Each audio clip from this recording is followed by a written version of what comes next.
எபிரேயர் 3ஆம் அதிகாரம் 13வது வசனத்துல இப்படியாய் சொல்லப்பட்டிருக்கிறது. எபிரேயர் 3:13 உங்களில் ஒருவனாகிலும் பாவத்தின் வஞ்சனையினாலே கடினப்பட்டு போகாதபடிக்கு இன்று எனப்படவும் நாடோறும் ஒருவருக்கொருவர் புத்தி சொல்லுங்கள். இங்க ஒரு நம்ம எல்லாருக்குமே தெரியும், பாவத்தினால இருதயம் கடினப்பட்டு போகும் அப்படிங்கறத நம்ம எல்லாருமே கேட்டிருக்கிறோம். நம்ம வாழ்க்கையில நம்ம பார்த்திருக்கிறோம். திரும்ப திரும்ப மனம் திரும்பாமல் பாவம் செய்கிற பொழுது இருதயம் கடினப்பட்டு போகிறதை நாம் அறிந்திருக்கிறோம். ஆனா அந்த இடத்துல எபிரேயர் ஆக்கியோன் எழுதுறாரு, உங்களில் ஒருவனாகிலும் வெறும் பாவத்தினாலே அப்படின்னு போடல, பாவத்தின் வஞ்சனையினாலே கடினப்பட்டு போகாதபடிக்கு, hardened by the deceitfulness of sin. இருதயம் எரேமியா தீர்க்கதரிசி சொல்லுகிறது போல நன்றாய் உணர்ந்து அவர் சொன்னார், மகா திருக்குள்ளதும் மகா கேடுள்ளதுமா இருக்கிறது அப்படின்னு சொல்லிட்டு எரேமியா 17:5 நாம் வாசிக்கிறோம். இப்ப பாவத்தின் வஞ்சனை, அது என்ன வஞ்சனை? நான் பாவம் செய்யறேன் அப்படின்னா அது என்னை எப்படி யோசிக்க வைக்குது அப்படின்னா, நான் செஞ்ச காரியம் சரிதான். அது பாவத்தை ஒத்துக்கொள்ளாமல் அதனுடைய வஞ்சனை என்ன அப்படின்னா, நான் செஞ்ச காரியம் சரிதான், என் மனைவி இப்படி பேசினா, என் கணவர் இப்படி பேசினாரு, ஆபீஸ்ல அந்த ஆள் இப்படி பேசினாரு, அதனால நான் அப்படி பேசினேன், நான் செஞ்சது கரெக்ட் தான். அதாவது நான் பாவத்திலே நாம் வாழ்ந்து கொண்டு ஆனா என்ன நினைக்கிறோம் அப்படின்னா, மனம் திரும்புதல் அவசியம் இல்லாமலேயே நாம நினைச்சுக்கிறோம் தேவன் என்னை நேசிக்கிறார். இது நடக்குது, நம் மத்தியில இது நடந்துட்டு இருக்குது.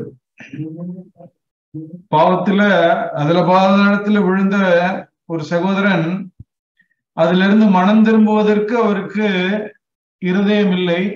ஆனால் ஏதோ ஒரு காரியம் அவருக்கு சாதகமாய் நடக்கிற பொழுது பாவத்திலிருந்து மனம் திரும்பாத அந்த இருதயம் என்ன நினைக்குது அப்படின்னா, தேவன் என்னை நேசிக்கிறார்.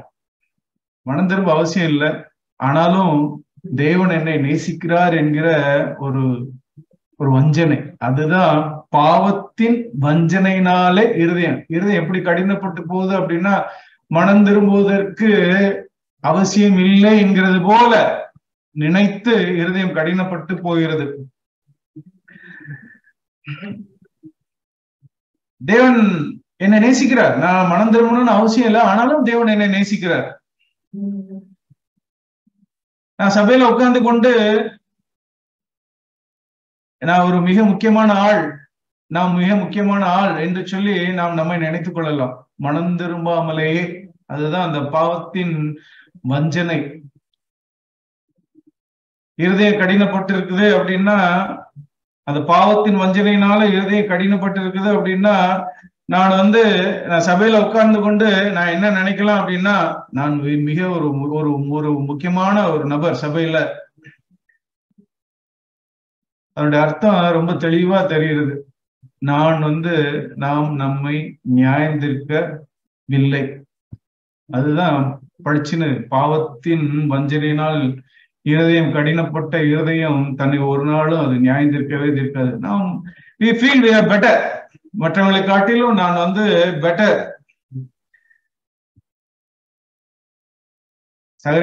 நம்முடைய ஆவிக்குரிய தகப்பன் சகரியா புனன் ஒரு செய்தியில சொன்ன, எனக்கு இன்னும் அப்படியே பசுமரத்தாணி போல இருதயத்துல பதிஞ்சிருக்கு.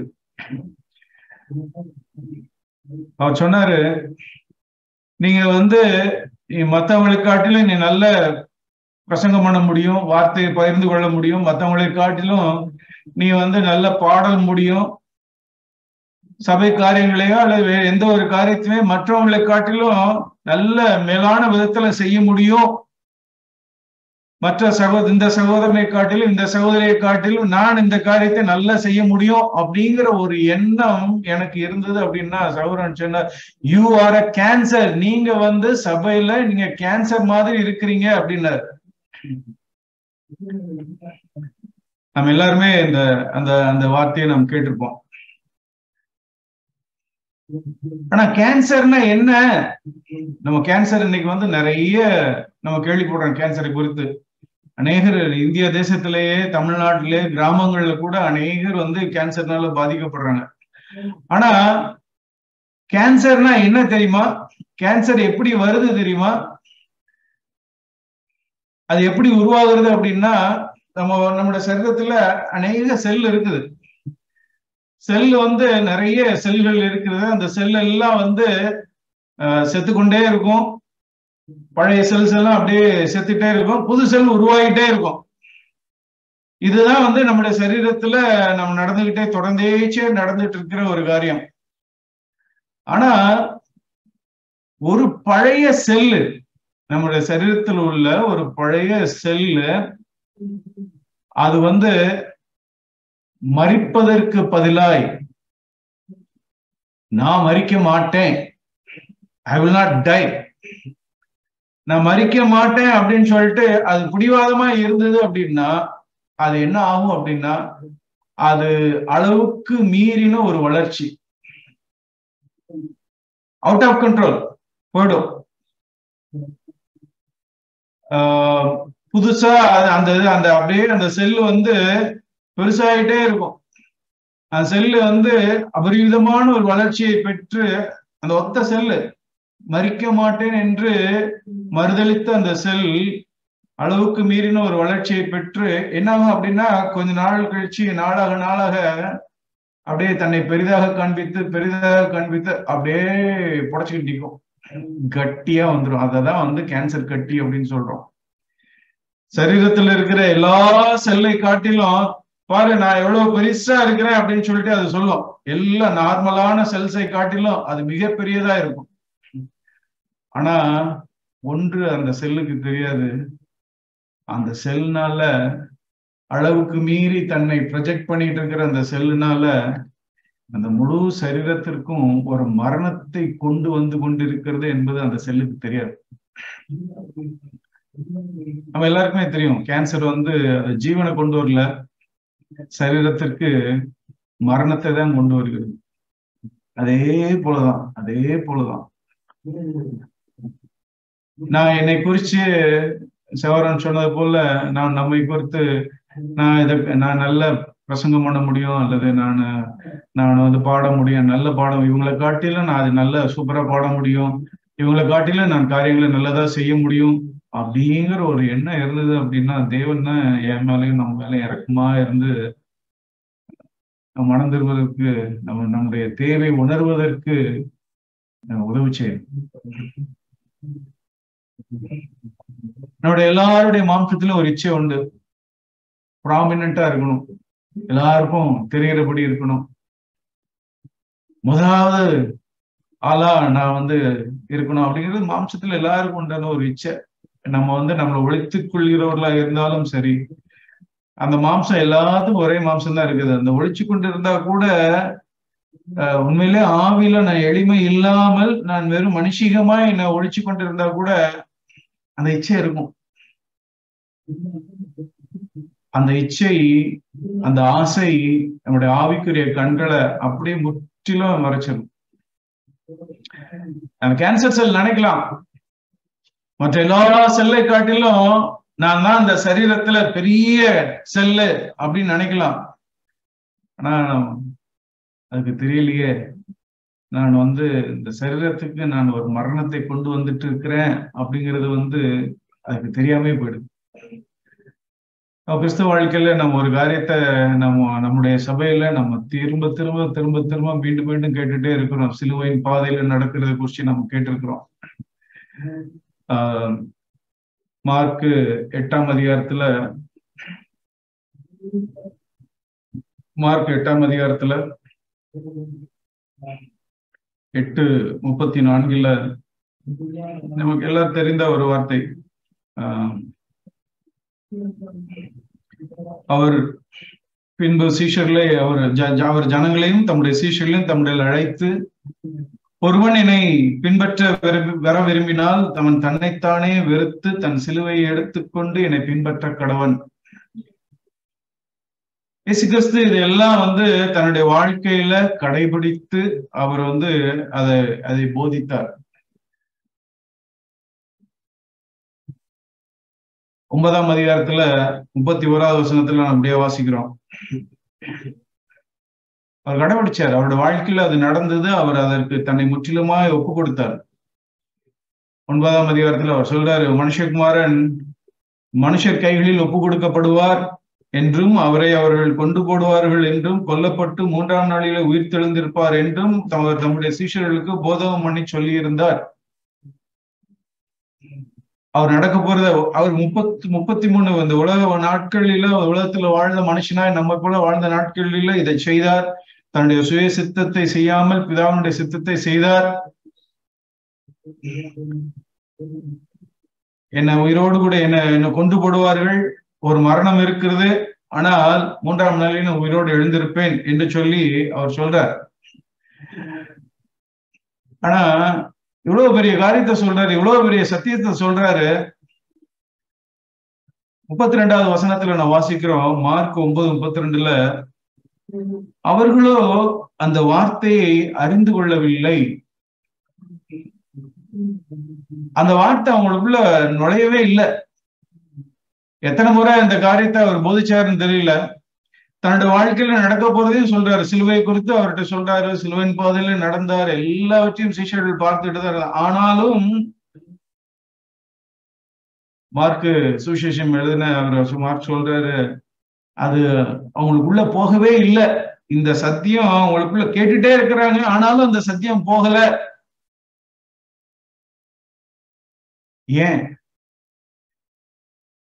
இயேசுவோடு கூட 3.5 வருஷம் இருந்த இந்த சீஷர்களுக்கு இதே நிலைமை அப்படின்னா, இன்னைக்கு இது யாருக்கு வேணாலும் நடக்கலாம். எந்த ஒரு கிறிஸ்தவருக்கும் இது நடக்கலாம். எனக்கும் நடக்கலாம், நம்ம ஒவ்வொருவருக்கும் நடக்கலாம். அந்த வார்த்தை அவங்க அறிந்து கொள்ளவில்லை. கேட்டுட்டு இருந்தாங்க, ஆனா உள்ள போகல. எல்லாம் இங்கேயே இருந்து. சமீபத்துல ஒரு கதையை கேட்டேன், எனக்கு ரொம்ப உணர்வா இருந்த ஒரு கதை. ஒரு தாத்தா அவன் பேர பையன் ஒவ்வொரு நாள் அவர் பேர பையனை அவர் நோட் பண்றாரு. அந்த பேர பையன் திடீர்னு என்ன பண்ணிட்டான், வீட்டுக்கு பின்னாடி இருக்கிற கிணறு பக்கத்துல போயிட்டு பக்கத்துல போயிட்டு முழங்கால் படிட்டு ஜெபம் பண்றானா, ஆண்டவரே ஒரு அடி கீழே இறங்கட்டும், ஒரு அடி கீழே இறங்கட்டும், ஆண்டவரே ஒரு அடி கீழே இறங்கட்டும் அப்படின்னு சொல்லிட்டு அந்த வாலிபன் அந்த சின்ன பையன் தாத்தா பார்க்க அவன் ஜெபம் பண்றான். தாத்தா பெரிய பிரசங்கியார். அவர் நல்ல ஒரு பிரசங்கியார் தான். தாத்தா சபையில அவரு பொறுப்புல இருக்கிறவரு, அவரு பிரசங்கம் பண்ணுகிறவர். அவர் பார்த்தாரு, என்னடா அவன் பேர பையன் திடீர்னு இப்படி ஜெபம் பண்றானு, ஒரு அடி கீழே இறங்கட்டும் ஆண்டவரே, கீழே இறங்கட்டும் ஆண்டவரே அப்படின்னு சொல்லிட்டு ஜெபம் பண்றானே அப்படின்னு சொல்லிட்டு அவனை கூப்பிட்டு கேட்டாரு, ஒருவேளை கிணத்துல இருக்கிற தண்ணி கீழே இறங்கணுமோ அப்படின்னு ஜெபம் பண்றானா, எதுக்காக இந்த பையன் இப்படி ஜெபம் பண்றான் அப்படின்னு சொல்லிட்டு பேரண்டிய கூப்பிட்டு, ஏன்டா தம்பி இப்படி ஜெபம் பண்ற, ஒரு அடி இறங்கட்டும், ஏன் கிணத்துல தண்ணிக்கு இறங்கணும் ஏன் நினைக்கிற அப்படின்னு கேட்டாராம். அப்போ அந்த பேரப்பிள்ளை சொன்னாராம், தாத்தா நான் அதற்காக நான் ஜெபிக்கல, நீங்க எவ்வளவோ காரியங்கள் நீங்க சபையில நீங்க போதிக்கிறீங்க. அந்த பேரப்பிள்ளைக்கு தாத்தா வீட்டுல எப்படி நடந்து கொள்றாருங்கிறது தெரிஞ்சிருக்குது. அது எல்லாமே இங்க இருக்குது தாத்தா, இங்க வரல, அதனாலதான் நான் உங்களுக்காக நான் ஜெபம் பண்ணிட்டு இருக்கிறேன். இங்க இருந்து ஒரு அடி கீழே இறங்கி இருதயத்துக்கு வரணும், தலையில இருந்து ஒரு அடி கீழே இறங்கி இருதயத்துக்கு வரணும்னு ஜெபம் பண்ணிட்டு இருக்கிறேன் அப்படின்னு சொல்லிட்டு அந்த பேரப்பிள்ளை சொன்னா. அப்படின்னு சொல்லிட்டு விளையாட்டாதான் ஒரு கதை கேள்விப்பட்டேன். ஆனா அது எனக்கு ரொம்ப உணர்வா இருந்தது. எத்தனையோ காரியங்கள்ல நம்முடைய சபையில நாம கேட்டிருக்கிறோம், எல்லாம் தலையில இருக்குது. இந்த சிஷ்யர்கள் அதே போலதான், அவர்கள் வார்த்தையை கேட்டாங்க, ஆனா எல்லாம் இங்க இருந்து இங்க வரல. வார்த்தை இருதயத்திலே அவங்களை அறிந்து கொள்ளவில்லை. ஏன் நம்மளால அத அறிந்து கொள்ள முடியல? ஆண்டவர் அவங்கள்ட்ட அந்த சம்பவத்துக்கு அப்புறமே 34 அந்த அந்த முடிஞ்சு அவங்க எல்லாம் வீட்டுக்கு வந்துடுறாங்க. கப்பர்நகூம்ல அவர் வீட்டுக்கு வந்துடுறாங்க. ஆண்டவர் ஒரு கேள்வி கேட்கிறார். வர்ற வழியில நீங்க ஏதோ பேசிட்டு இருந்தீங்களே, உங்களுக்குள்ள ஏதோ தர்க்கம் பண்ணிட்டு இருந்தீங்களே, என்னப்பா பேசிட்டு இருந்தீங்க, எதை குறிச்சுப்பா தர்க்கம் பண்ணிட்டு இருந்தீங்க அப்படின்னு ஆண்டவர் அவங்களை கூப்பிட்டு கேட்கிறார். அப்படியே எல்லாருக்கும் ஐயோ இவருக்கு தெரிஞ்சு போச்சா மேட்ரு, நம்ம பேசிட்டு இருந்தது இவரு காதுல விழுந்துருச்சு போட்டு கண்டுபிடிச்சாரு அப்படின்னு திருடனுக்கு தேள் கொட்டினது போல எல்லாம் அப்படியே அடுத்த 34 வசனத்துல வாசிக்கிறோம். அதற்கு அவர்கள் பேசாமல் இருந்தாங்க. வாயை யாரும் திறக்கல. ஏன்னா என்ன பேசணுங்கிறது அவங்களுக்கு தெரியும். என்ன பேசினாங்க? 34வது வசனத்துல நம்ம வாசிக்கிறோம், அவர்கள் தங்களுக்குள்ளே எவன் பெரியவன் என்று வழியில் தர்க்கம் பண்ணினார்கள். யார் பெரியவன்? நீ பெரியவனா நான் பெரியவனா? ஒவ்வொருத்தரும் டிஸ்கஸ் பண்றாங்க. இல்ல தங்களை ப்ரொஜெக்ட் பண்றாங்க. நான் தான் பெரிய ஆள்பா, இந்த குரூப்ல நான் தான் பெரிய ஆள். இயேசு கிறிஸ்துவனுடைய சபை 12 பேர் இருக்கிறாங்க. அதுல அந்த அந்த அந்த சிறிய சபையில நான் தான் பெரிய ஆளுப்பா, நான் தான் பெரிய ஆளுப்பான்னு ஒவ்வொருத்தரும் டிஸ்கஸ் பண்ணிட்டு இருக்கிறதான் ஆண்டவர் கேட்டு சொல்றாரு. அதுதான் அதேதான். நம்ம ஏன் இந்த சத்தியங்கள் எல்லாம் அந்த ஒரு அடி கீழே இறங்கி வரல? ஏன் என்னுடைய இருதயத்துக்குள்ள போகல? ஏன் அதை அறிந்து கொள்ள முடியல? அவர்களோ அந்த வார்த்தையை அறிந்து கொள்ளவில்லை. எப்படி அவங்க வஞ்சிக்கப்பட்டு போனாங்க அப்படின்னா, இதனாலதான் தங்களை குறித்து அவர்கள் அவங்க ப்ரொஜெக்ட் பண்றாங்க. நான் பெரிய ஆள். ஒவ்வொருத்தரும் நான் தான் பெரிய ஆள், நான் தான் பெரிய ஆள். அந்த ஆவி, தன்னை ப்ரொஜெக்ட் பண்ணுகிற ஒரு ஆவி, தன்னை பெரியவனாய் காண்பிக்கிற ஒரு ஆவி, தன்னை ஒரு பொருட்டாய் காண்பிக்கிற ஆவி. பிரியமானவர்களே, நம்ம சீஷர்களை நம்ம கீழாய் பார்க்கிறதுக்கு நமக்கு நம்ம ஒன்றும் சொல்வதற்கு இல்லை. ஏன்னா நம்ம இடத்துல அதே மாம்சம்தான் இருக்கிறது. அதே மாம்சம்தான் இருக்குது. மனுஷனாய் நம்மை போல வந்த இயேசு கிறிஸ்து அவரே தன்னை தாழ்த்த வேண்டியது இருந்தது அப்படின்னா, அவரே தன்னை வெறுமையாக்க வேண்டியது இருந்தது என்றால், அவரும் நம்ம போலதான் சோதிக்கப்பட்டிருப்பார். நான் ஏன்னா அன்னைக்கு இந்த உலகத்துல வாழ்ந்த மிக மிக முக்கியமான ஆள் ஒரு ஆள் அப்படின்னா, ஒரே ஆள் அப்படின்னா அது இயேசு கிறிஸ்து மாத்திரமே. தேவகுமாரன், பாவமே செய்யாமல் வாழ்ந்தவர், முழுமையாய் சாந்தத்தோடு மனத்தாழ்மையோடு கூட வாழ்ந்தவர் அப்படின்னா அவர் ஒருதான் மிக மிக முக்கியமான ஆள். உண்மையிலே மிக மிக முக்கியமான ஆள். ஏன்னா அவர் தான் மனுக்குலத்தின் ரட்சிப்பிற்காக, நம்முடைய ரட்சிப்பிற்காக அன்னைக்கு பூமிக்கு வந்த மிக மிக முக்கியமான ஆள் அப்படின்னா அவர் இயேசு கிறிஸ்து ஒருவர் தான். ஆனா அந்த மிக மிக முக்கியமான ஆள் அவரை குறித்துதான் பவுல் பிலிப்பியர் 2ல சொல்றாரு, தன்னைத்தான் வெறுமையாக்கினார். He emptied himself. நான் எதுல இருந்து தன்னை வெறுமையாக்கினார்? நான் ஒரு முக்கியமான அல்ல, நான் முக்கியமான ஆள் அல்ல. அப்படியே தன்னை வெறுமையாக்கி அவருக்கே அப்படி இருந்தது அப்படின்னா, பிரியமான சகோதர சகோதரிகளே, எனக்கும் நமக்கும் எவ்வளவு தேவை அந்த ஆவி. அந்த கிறிஸ்துவனுடைய ஆவி, தன்னை உயர்த்தாத ஆவி, தன்னை ஒரு பொருட்டென்று. இப்ப நான் எவ்வளவு பெரிய ஆள் தெரியுமா, நான் எதுக்காக இந்த பூமிக்கு வந்திருக்கேன் தெரியுமா? தன்னை ஒரு நாளும் உயர்த்தாத நம்முடைய ரட்சகரிடத்துல இருந்த அந்த மனத்தாழ்மையான ஆவி. பூமியில வாழ்ந்த மிக மிக தாழ்மையான ஒரு மனிதன். அதனாலதான் அவர் சொன்னார், என்னிடத்துல கற்றுக்கொள்ளுங்கள், மனத்தாழ்மையை கற்றுக்கொள்ள. நான் சாந்தமும் மனத்தாழ்மையா இருக்கிறேன். அவ்வளவு தாழ்மையா இருந்த அவரு மத்தேயு மார்க் 9ஆம் அதிகாரத்துல நான் வாசிக்கிறோம். 9:9 நம்ம எல்லாருக்குமே இந்த சம்பவம் தெரியும். அவர் வந்து அந்த மறுரூப மலையில என்ன நடந்தது நமக்கு தெரியும். மறுரூப மலையில அங்க வந்து சீஷர்கள் 3 பேர் பாக்குறாங்க. அவங்க வாழ்க்கையில இது வரைக்கும் பார்க்காதத ஒண்ண பாக்குறாங்க. நம்ம கூட இருந்த இயேசு கிறிஸ்து திடீர்னு அப்படியே அப்படியே வெள்ள வெள்ளையேற அப்படியே குளோரி, அப்படியே மகிமை அப்படியே பிரகாசித்தது அவங்கள அவரை அவரை அவரை அவரை சுத்தி. எந்த பூமியில எந்த வண்ணனாலும் வெளுக்கக்கூடாத வெண்மையாய் பிரகாசித்தது, உறைந்த மழையை போல.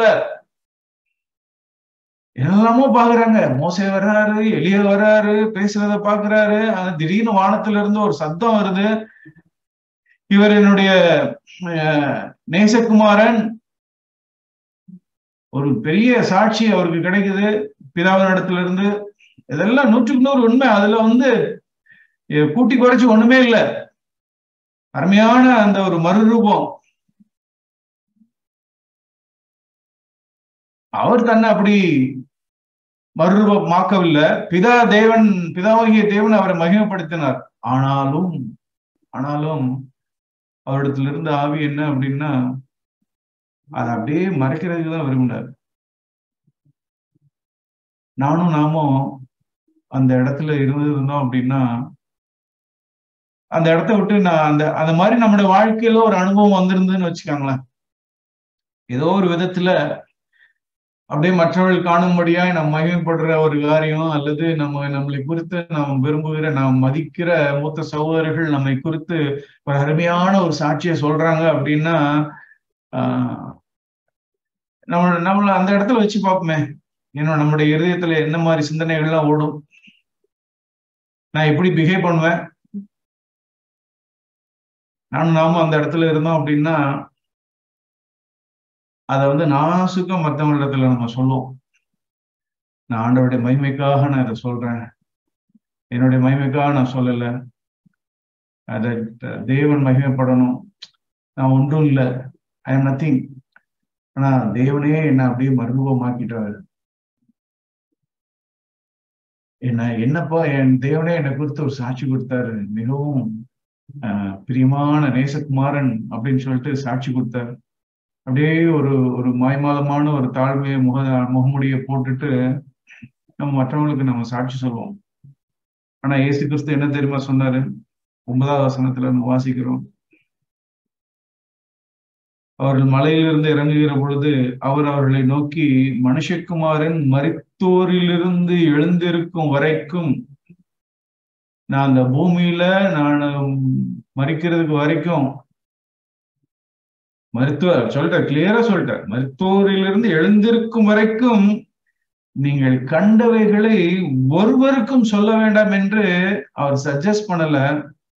ஆங்கிலத்துல கூட ஹி ஆர்டர், கட்டளை இட்டார். மிலிட்டரி கமாண்ட் மாதிரி தான். ஆர்டர் வந்து அப்படியே மிலிட்டரியில கொடுப்பாங்க இல்லையா, அதே மாதிரி ஒரு கமாண்ட் கொடுத்தார். இதை யார்கிட்டையும் சொல்லிடணும், யாடமாடைய கூட நீங்க சொல்லிடாதீங்க.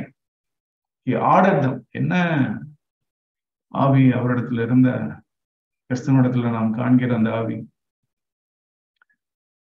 நம்ம எவ்வளவாய் நாம் சோதிக்கப்படுகிறோம். ஒரு மாம்சீக ஒரு சந்தோஷம், நம்மை குறித்து நாம் மதிக்கிற சகோதரர்கள், வேலை போன மூத்த சகோதரர், சபையில இருக்கிற மூப்பர் வந்து நம்மளை குறிச்சு ஒரு வார்த்தை சொல்லிட்டாரு அப்படின்னா நம்முடைய இருதயம் எவ்வளவாய் ஒரு சந்தோஷம், ஒரு ஒரு மாம்சீக சந்தோஷம். ஆனா கிறிஸ்துவனிடத்துல இருந்து நான் அறியப்படாதவன, நான் இந்த மறுரூபம் அடைந்தது தெரியவே வேண்டாம், அறியப்படாத ஒரு காரியமா இது இருந்து விட்டு போகட்டும். அதுதான் கிறிஸ்துவனுடைய ஆவி. ஆனா அந்த சீஷர்கள் தங்களை ப்ரொஜெக்ட் பண்ணாங்க. தேவன் அவங்களுக்கு வந்து நல்ல ஒரு சர்ஜரி ஒண்ணு கொடுத்தார். 9ஆம் அதிகாரத்துல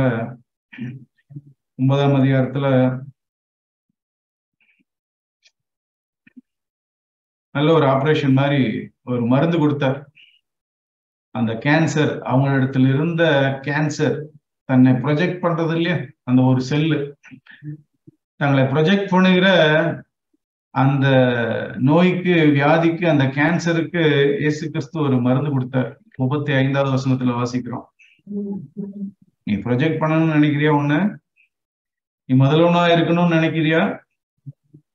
எல்லாருக்கும் கடையானவனாய் இரு, எல்லாருக்கும் ஊழியக்காரனாய் நீ இரு.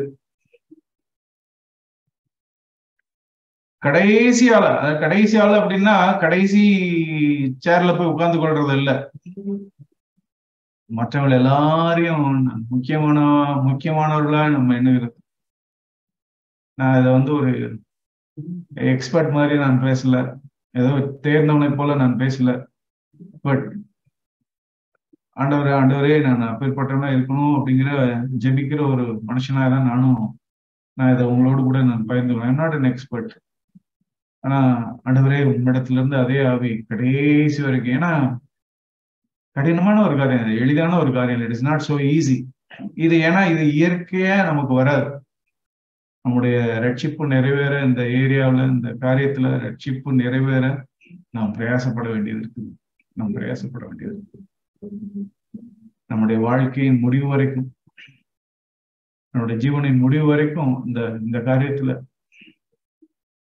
எவ்வளவு பெரிய அபாயம். நான் மற்றவங்களை காட்டிலும் நான் முக்கியமானவன்.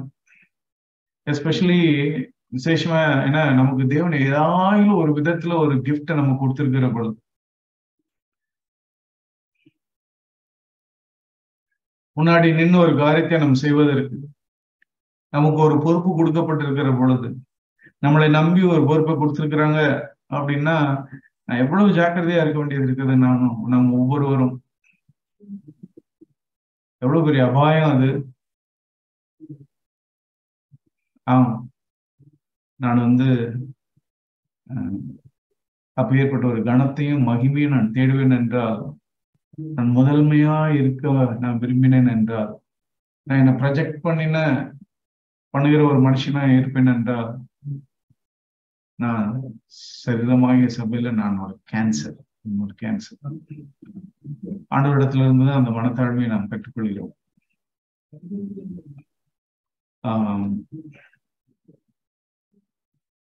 வெளிப்படுத்தல் கடைசி வேத புத்தகத்தில் உள்ள கடைசி அதிகாரம், கடைசி அதிகாரத்துல தேவன் சபையை குறித்து சொல்றார்.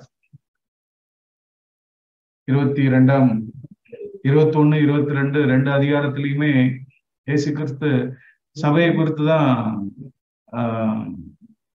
தரிசனம் அவருக்கு யோவானுக்கு கொடுத்தார். எப்படி இருக்கும்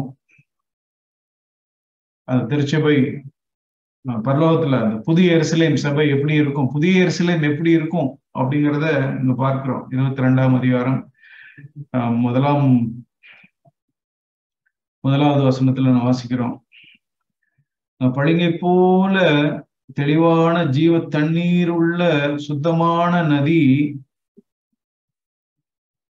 அது 1. 3 இதை நம்ம பார்க்கிறோம். தேவன் இருக்கிற ஒரு சிங்காசனம், ஆட்டுக்குட்டியானவரும் இருக்கிற ஒரு சிங்காசனம். திரியேக தேவன் இங்க திருச்சபையில் இருக்கிறத நம்ம பார்க்கிறோம். புது எருசலேம் பிக்சர் ஆஃப் த சர்ச், சபையை குறித்துதான ஒரு சித்திரம் அது. பிதாவாகிய தேவன் சிங்காசனத்துல இருக்கிறார், ஆட்டுக்குட்டியானவர் சிங்காசனத்துல இருக்கிறார் திருச்சபையில, புதிய எருசலேம் சபையில. இந்த சிங்காசனத்துல இருந்து தான் பளிங்கை போல தெளிவான ஜீவ தண்ணீர் உள்ள சுத்தமான நதி, பரிசுத்த ஆவியானவரை குறிச்சு தேவன் வாசம் பண்ணுகிற ஒரு சபை. தேவன் அங்க பிதாவாகிய தேவன் சிங்காசனத்துல இருக்கிறார், ஆட்டுக்குட்டியானவர் சிங்காசனத்துல இருக்கிறார். அந்த சிங்காசனத்துல இருந்து அப்படியே நதி போல ஜீவ தண்ணீர் உள்ள நதி, பரிசுத்த ஆவியானவர் பிரவாகித்து வருகிறார். சபை, என்னுடைய இருதயம், நம்முடைய குடும்பம் சபை. என்னுடைய இருதயத்துல, நம்முடைய குடும்பத்துல தேவன் சிங்காசனத்துல, இயேசு ஆட்டுக்குட்டியானவர், எனக்காக மரித்த ஆட்டுக்குட்டியானவர், அவருக்கு கொடுக்க வேண்டிய இடம் சிங்காசனம். என்னுடைய இருதயத்துல, என்னுடைய குடும்பத்துல இது 2 பேரும் சிங்காசனத்துல இருந்தாங்க அப்படின்னா, பரிசுத்த ஆவியானவர் ஜீவ தண்ணீர் உள்ள நதி போல யோவான் 7:34 சொன்னது போல ஆண்டவர் சொன்ன அந்த வாக்கு தத்துவம், என்னை விசுவாசிக்கிறவனிடத்திலிருந்து ஜீவ தண்ணீர் உள்ள நதிகள் புறப்பட்டு போகும் என்று சொன்ன அந்த வார்த்தை, அதுதான். அதை யாராலுமே தடுக்க முடியாது. ஏன்னா நம்முடைய வாழ்க்கையிலிருந்து தடுக்க முடியாது, குடும்பத்திலிருந்து தடுக்க முடியாது. குடும்பத்துல அவருக்கு கொடுக்க வேண்டிய அந்த இடத்தை கொடுத்துட்டோம் அப்படின்னா, அந்த முதன்மை ஸ்தானத்தை, சிங்காசனத்துல அங்கு சுயம் இல்லாமல், என்னுடைய இருதயத்துல சுயம் இல்லாமல், நான் யாருடைய மகிமை என்ன ப்ரொஜெக்ட் பண்ணாமல் அவருக்கு கொடுக்க வேண்டிய அந்த கணத்தையும் மகிமையையும் சிங்காசனத்தையும் நான் கொடுத்துட்டேன் அப்படின்னா, நம்முடைய வாழ்க்கையிலிருந்து, அந்த இடத்துல இருந்து, அந்த சிங்காசனத்துல இருந்து தான் ஜீவ தண்ணீர் உள்ள நதிகள், பரிசுத்த ஆவியானவர் புறப்பட்டு போவார். இப்போ அந்த அந்த இதெல்லாம் அந்த சபையை குறித்ததான வெளிப்பாடெல்லாம் யோவானுக்கு ஒரு ஏஞ்சல் வந்து கொடுக்கிறார், ஒரு தேவதூதன் வந்து அந்த வெளிப்பாடெல்லாம் அவருக்கு கொடுக்கிறார். வெளிப்பாடெல்லாம் பெற்றுக்கொண்ட யோவான் அந்த அந்த தேவதூதனை பார்த்த உடனே நான் வாசிக்கிறோம், 8வது வசனத்துல வாசிக்கிறோம், யோவான் எழுதுறாரு, நான் அதெல்லாம் கேட்டேன், பார்த்தேன், இதெல்லாம் கேட்டு பார்த்த உடனே நான் அப்படியே, அவர் கொஞ்சம் ரொம்ப எக்ஸைட் ஆகி அவர் காலையில விழுந்துட்டார். ஐ ஃபெல் டவுன். 8வது வசனத்துல வாசிக்கிறோம், எனக்கு இவைகளை காண்பித்த தூதனை வணங்கும்படிக்கு அவர் பாதத்தில் விழுந்தேன்.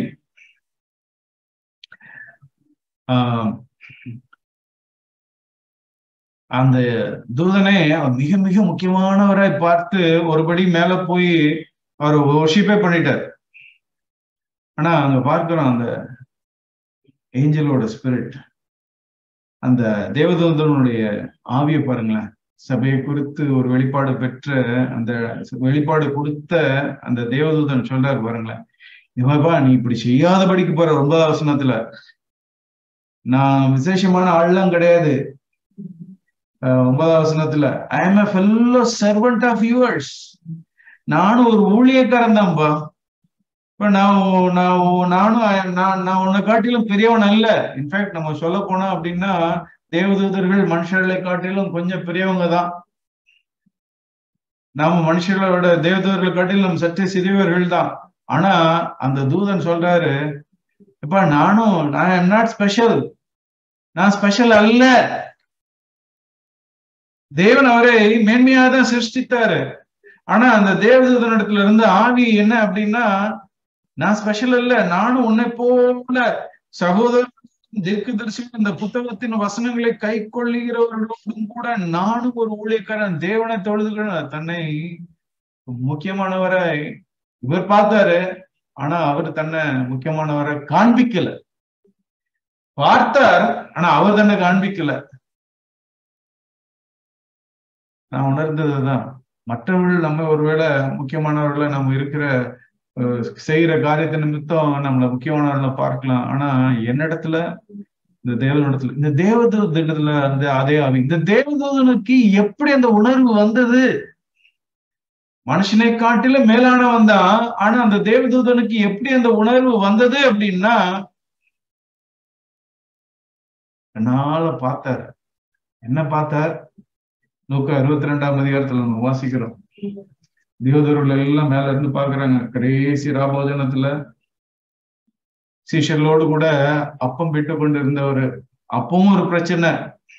மார்க் 8ஆம் அதிகாரத்துல என்ன பிரச்சனையோ வரும்போது, நான் பெரியவனா நீ பெரியவனான்னு அன்னைக்கு சண்டை போட்டுட்டு இருந்தாங்களே, கடைசி நாள் அன்னைக்கு ராபோஜனமானவர், அன்னைக்கும் அதே பிரச்சனை. நான் பெரியவனா, நீ அடுத்த லீடர் யாரு அப்படிங்கிற ஒரு தர்க்கம் அவங்களுக்குள்ள நடந்துட்டு இருக்குது. ஆனா அந்த தர்க்கத்துல இயேசு கிறிஸ்து சொன்ன ஒரு வார்த்தை, லூக்கா 22 நம்ம அநேக முறை நம்ம வாசித்திருப்போம். 27வது வசனம், 27ல அவர் சொன்ன ஒரு வார்த்தை, நான் உங்கள் நடுவிலே பணிவிடைக்காரனை போல் இருக்கிறேன். நான் நினைக்கிறேன் இயேசு கிறிஸ்து அவர் இந்த காரியத்தை தன் வாயினால சொல்லும் பொழுது தேவதூதர்கள் எல்லாரும் இந்த தேவதூதன் கூட யோவான் இடத்துல வெளிப்பாடு கொடுத்துக்கிட்டு இருந்தாரு, அதே தேவதூதன் கூட மேல கேட்டுட்டு இருந்திருப்பாரு. என்னது, இயேசு தேவகுமாரன் நான் உங்கள் நடுவிலே பணிவிடைக்காரனை போல இருக்கிறேன்னு சொல்லிட்டாரு.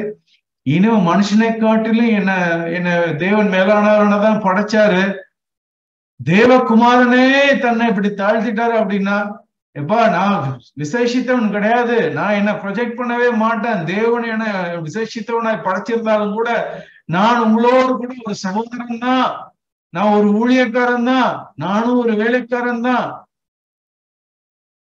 ஆவி தேவதூதனத்துல இருந்த, ஏன்னா அந்த தேவதூதன் பார்த்தது இயேசுவனுடைய மகிமையை பார்த்தார். நான் உங்கள் நடுவிலே பணிவிடைக்காரனை போல இருக்கிறேன். நாம் பிரியமானவர்களே, இந்த வார்த்தை நம்ம ஒவ்வொருடைய இருதயங்களிலும், நம்முடைய இருதயங்கள்ல சாகும் வரைக்கும் அப்படியே பசுமரத்தாணி போல எழுதப்படுறோம். நான் உங்கள் நடுவிலே பணிவிடைக்காரனை போல இருக்கிறேன்னு சொன்ன ஆண்டவருடைய அந்த மகிமை நம்முடைய இருதயங்களில் அப்படியே பதிக்கப்படும். இந்த ஆவி நம்மிடத்துல இருந்தது அப்படின்னா நம்ம ஒரு நாள் கேன்சரை போல மரணத்தை கொண்டு வருவர்களா இருக்க மாட்டோம்.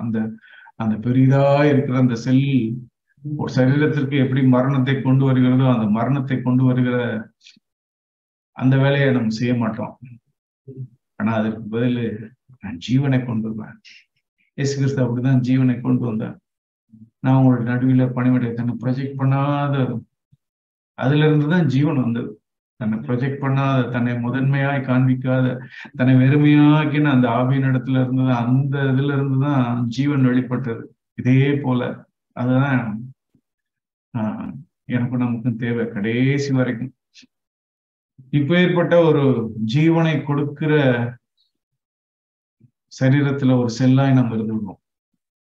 சரீரமாகிய சபையில கிறிஸ்துவின் சரீரத்துல உடைய கடைசி ஆளாய் இருந்து உங்கள் நடுவில் பணிவிடைக்காரனை போல இருக்கிறேன்னு சொன்னால், அதே நம்முடைய கர்த்தருடைய ஆவியை நாம் தக்க வைத்துக் கொண்டு இருதயத்துல வெளியில நம்ம வெளி தோற்றத்தின்படி காண்பிக்கிறது இல்லை, ஆனா இருதயத்துல நான் ஒரு வேலைக்காரன், நான் ஒரு சர்வன்ட். ஆண்டவரிடத்துல இருந்து அதே நான் கிடையானவன். ஆண்டவரே நான் பாத்திரவன் அல்ல, அவர் அதிகாரத்துக்கு உட்பட்டவன், அதிகாரத்துக்கு கீழ்பட்டவன். எண்ணம் கடைசி வரைக்கும் எல்லாம் அந்த தேவ மனுஷர்கள் எல்லாருமே தன்னங்களை ஆபிரகாமா இருக்கட்டும், யோபுவா இருக்கட்டும், யோவான் ஸ்நானகனா இருக்கட்டும், அவங்க எல்லாரிடத்துல இருந்து ஆண்டவரே நான் ஒண்ணும் இல்லை.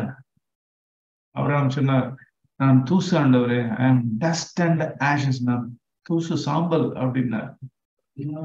நான் நீசன் அப்படின்னார் யோபு. அப்போஸ்தலர் 13:25 யோவானை குறித்து நாம் வாசிக்கிறோம். அவனோட ஊழியத்தை முடிக்கிற வேளையில கூட 13:25 தன்னுடைய ஊழியத்தை அவன் முடிக்கிற வேளையில கடைசி நாட்கள்ல கூட, ஆரம்பிக்கும் போது அதே ஆவிதான், அவர் பெருகணும் நான் சிறுகணும். ஆனா கடைசி இதுல கூட இப்ப நான் பாத்திரவன் அல்ல, அவருடைய பாதரட்சி அவளுக்கு நான் பாத்திரவன் இல்லை. ஊழிய முடிக்கும் போது கூட அதே ஆவி, அந்த ஆவி நாம் தக்க வைத்துக் கொண்டிருப்போமானால் சபையில நாம் ஜீவனை கொண்டு வருகிற ஒரு நபராய், ஒரு அவயவமாய் நாம் இருந்து விட முடியும். அப்படி சபையை நம்ம ஆசீர்வதித்தோம். ஒருவேளை நமக்கு கிஃப்ட் இல்லாம இருக்கலாம், நமக்கு வரங்கள் இல்லாம இருக்கலாம், ஆனா இந்த ஸ்பிரிட் நம்மிடத்துல இருந்தது அப்படின்னா கடைசி வரைக்கும் தக்க வைத்துக் கொள்வோம் என்றால் நம்மளை அறியாமலேயே சரீரமாகிய சபைக்கு நாம் ஜீவனை கொடுக்கிறவர்களாய் நாம் இருக்க முடியும். அதுதான் நானும் வாஞ்சிக்கிறேன், நம்ம எல்லாருமே வாஞ்சிப்போம். அதற்காக நாம் பிரயாசப்படுவோம். அதுல இந்த காரியத்துல நம்முடைய ரட்சிப்பு நிறைவேற நாம் பிரயாசப்படுவோம். தேவன் நம்ம ஒவ்வொருவருக்கும் உதவி செய்வாராக. ஆமென்.